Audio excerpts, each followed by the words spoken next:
Story 1. He's coming. Get out now.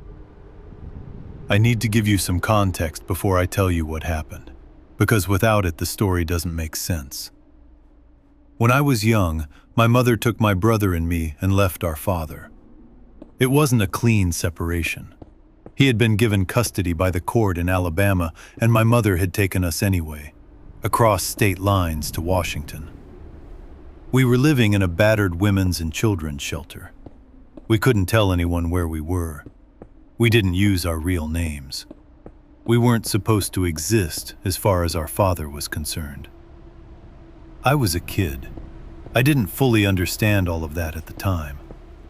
What I understood was that we moved around a lot, that my mother was scared, and that the shelter we were in was supposed to be safe. One night, I was alone in the bathroom. I looked in the mirror. What looked back at me was not my reflection. I don't know how else to describe it. Something was in the mirror that was not me. Hairy, wrong, staring. I screamed. I ran to get my mother. She came back with me, checked the mirror, checked the bathroom, found nothing. She told me it was fine, that it was just a normal mirror, that I'd frightened myself. That night, I woke up to find a man standing at the end of my bed. He was not frightening. That's the part that's hardest to explain. Everything about the situation should have been terrifying. Strange man, unfamiliar shelter, middle of the night. But he didn't feel threatening. He looked kind. He looked, if anything, like he was keeping watch. He didn't speak. He didn't move. He just stood there. I went back to sleep. He was there the next night, and the night after that. Every single night for 4 months, this man stood at the end of my bed from the time I fell asleep until the morning, when he would be gone. I never told my mother. I don't know why. I think I understood, even as a child, that this was not something I was supposed to talk about. We never communicated. He never acknowledged me beyond being present. Then one night, he woke me up. In 4 months, he had never once moved or spoken. And then he was at my bedside, and he said clearly, "He's coming. Get out now." I went and woke my mother. I don't know exactly what I told her. I know she didn't ask many questions. She packed us up, quietly, quickly, and we drove to a motel and stayed the night there. When we went back to the shelter the next morning, we found out that someone had broken in overnight. They had gone room to room. They were looking for someone specific. I never saw the man at the end of my bed again after that night. I'm an adult now. I've thought about this many times over the years, turned it over from every angle. The rational explanations, stress, childhood imagination, the particular way fear can make you see things. I've considered all of them. But we left that night because a man who had stood silent at the end of my bed for 4 months woke me up and told me to go. And when we went back in the morning, someone had come looking for us. I don't know who he was. I don't know why he was there, or why he chose that night to speak. I only know that he did, and that we weren't in our beds when whoever was looking for us came through the door. Story 2. Didn't fool the dog. I was around 12 years old. My mother had to go out of town for a few days and left me home alone. She didn't want to give me a mobile phone. She figured she'd call me on the landline if she needed to reach me. Before she left, she told me the exact date she'd be coming home. I want you to understand the setup here, because the specific details matter. I was home alone for several days. I had the landline. I knew the date she was due back. The dog was with me. She'd been our dog since I was small, and she adored my mother. Absolutely adored her. The kind of dog that would hear a car door 3 streets away and know if it was the right one. The date arrived. I was in the house, waiting. I heard knocking at the front door downstairs, and I heard my mother's voice, calling my name, from outside the door, in the exact way she always called for me. The dog heard it too. She went absolutely wild, the way she always did when my mother came home. Tail going, running to the door, completely beside herself with excitement. She got to the door first, and she stopped. She didn't bark, she didn't whine. She just stopped, completely still, and then turned around and ran back upstairs to me at full speed. She pressed herself against my legs and wouldn't move. I did not go downstairs to open the door. I don't know how to fully explain why. I was 12. I was alone. My mother's voice had been calling my name from the other side of that door, and the dog had run down to greet her. That should have been enough. But something about the way the dog came back, the way she was shaking, pressed against me, refusing to look back toward the stairs, made me stay exactly where I was. The knocking continued. My mother's voice kept calling. Then the phone rang. I picked it up. It was my mother. She was still out of town. She was calling to let me know she was going to be one more day. She'd be back tomorrow instead. She had not been at the door. She had been at the moment I was hearing her voice downstairs, hundreds of miles away. I don't know what was knocking on my door that day. I don't know what was using my mother's voice, calling my name, waiting on the other side of the door while her actual daughter stood frozen at the top of the stairs. I know that the dog knew the difference immediately. That whatever it was, she recognized it the moment she got close enough, and she ran. Years later, I told my mother this story. She went quiet for a long time. Then she said she was glad I hadn't opened the door. She didn't explain why. I didn't push her on it. I've never told this story without someone saying they would have just opened the door, that it was probably a prank, that there's a reasonable explanation. Maybe there is. But I think about the dog, specifically the way she looked when she came back up those stairs, and I don't think a reasonable explanation covers it. Dogs don't shake like that over pranks. They don't press themselves into you and refuse to look back like something down there genuinely terrified them. Whatever was at that door, she knew it wasn't my mother. She knew it immediately. And she made very sure I didn't open it. Story 3.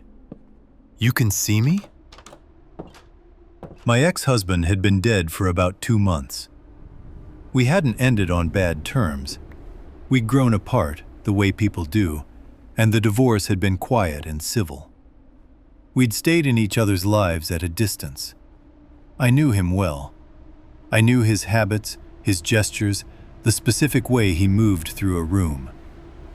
One of his habits, and I mean a constant, automatic, entirely characteristic habit, was jiggling change in his pocket. He always had loose change on him. He'd stand somewhere, not even thinking about it, and you'd hear the jingle of coins from wherever he was. He'd also flip a quarter between his fingers when he was thinking. Over and under, over and under. I must have watched him do it 1,000 times over the years we were together. I was sitting in my living room watching TV in the middle of the afternoon. Normal day. The apartment was quiet. I started hearing it. The sound of change being jiggled. Not faint, not something I could tell myself was pipes or neighbors. Clear and close, as if someone was in the next room. I paused the TV. The sound was still there. I got up and walked toward the kitchen doorway. He was standing in my kitchen. He was looking around the apartment, not at me, the way you look around a place you haven't seen in a while. Like he was taking stock of how things were. His right hand was jiggling change. His left hand was flipping a quarter between his fingers, over and under, exactly as he'd always done. I stood there and I couldn't move. I couldn't speak. I just stared. Then he turned his head and saw me. The expression on his face was something I had never seen on him in all the years I knew him. His eyes went wide. Not frightened, not threatening, genuinely, completely shocked. Surprised in a way that went beyond surprise. Like he was stunned that I could see him at all. His head tilted slightly forward, and the look on his face said, absolutely clearly, without words, "You can see me?" I don't know how long we stood there looking at each other. It could have been 5 seconds. It could have been a minute. Time wasn't behaving normally.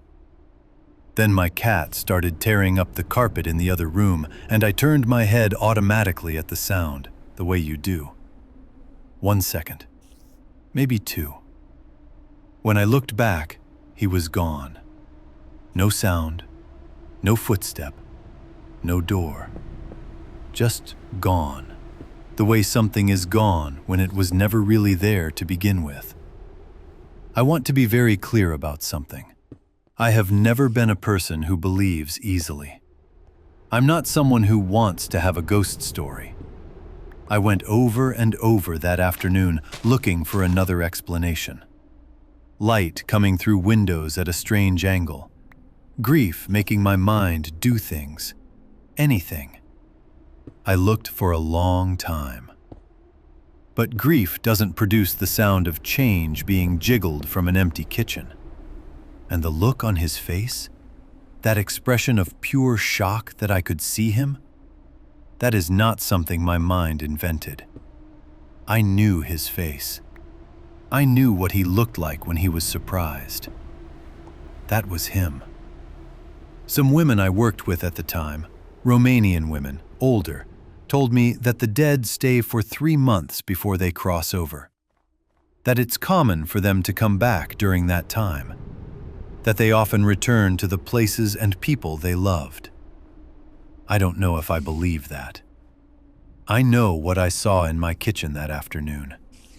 And I know that he looked more surprised to see me than I was to see him. Story 4. Old Skin. This isn't my story directly. It happened to a close friend of mine, and I'm telling it because she told it to me, and because what happened after she woke up is the part I haven't been able to shake since. My friend had a dream. In it, there was an old man, decrepit, barely holding together, the kind of ancient that goes past old and into something else. He was being chased through an open landscape by wolves. A pack of them, closing in steadily from behind. What made the dream unusual wasn't the imagery, it was the way the old man spoke. He kept referring to himself in the third person, not to her, just narrating his own situation in a flat, affectless monotone, as if reporting on events he'd already accepted. "Old Skin's got to get away from the wolves," he said. Old Skin. That was his name for himself. Not a name she'd given him, not a name that appeared anywhere, just the name he used in this flat voice as he ran. He didn't get away. The wolves caught him, and as they did, he kept talking in that same voice. Calm, factual, narrating his own end. Old Skin's being eaten alive. Old Skin's gonna die. She woke up disturbed. The kind of disturbed that a dream leaves when it doesn't feel entirely like a dream. She went to find her brother, who was somewhere else in the house, to tell him about it. She needed to say it out loud to someone. She started describing it. She got about 3 sentences in. Her brother stopped her. He had gone completely still. He said, "Was his name Old Skin?" She stopped talking. He said it again. "Was his name Old Skin? Because I had the exact same dream." Same old man, same wolves, same chase. Same voice, narrating in the third person, calm and flat as a weather report. Old Skin's being eaten alive.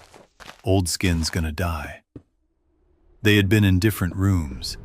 They had not spoken before she came to find him. There is no version of this where one of them seeded the dream in the other.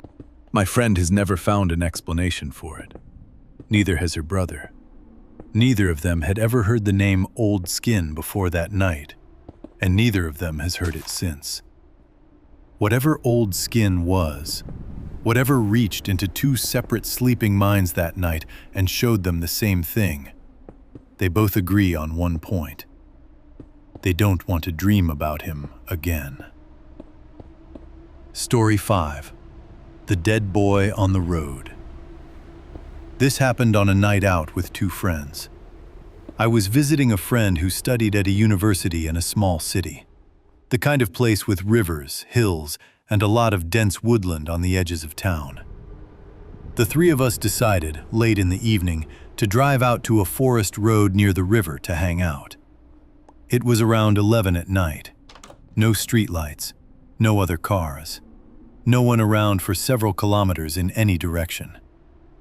We parked on the main road that ran through the forest and stayed by the car. My two friends were occupied.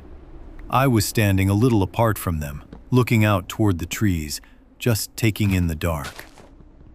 A man appeared from the tree line and walked toward me. He was around 26 years old, ordinary looking, nothing remarkable about him. He walked straight to me and spoke directly, without preamble. He said this place wasn't safe at night, that we should go. The tone wasn't aggressive, it wasn't frantic. It was the tone of someone delivering a simple piece of information they expected you to act on. I heard my friend who studied there start walking toward me when he heard me talking. I assumed he was coming over to see who I was speaking with. He stopped. I glanced back. His face had gone completely white. He wasn't moving. He was staring at the man in front of me with an expression I had never seen on him before. He said, very quietly, "Get in the car." I turned back to the man, said thank you, said goodbye. He didn't respond, just held eye contact for a moment, then stepped back toward the tree line.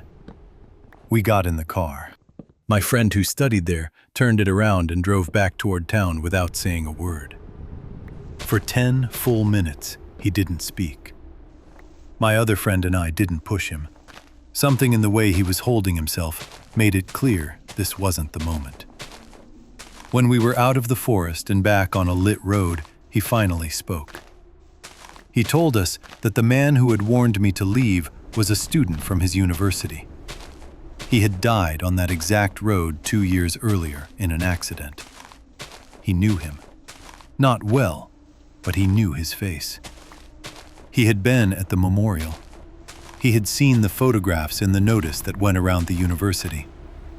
The man who walked out of the forest that night and told me the road wasn't safe had been dead for 2 years. I don't know what to do with that. I've turned it over many times. I was sober. I hadn't had anything that night. There was enough light from the car headlights to see him clearly. He spoke directly to me. He said specific, coherent words.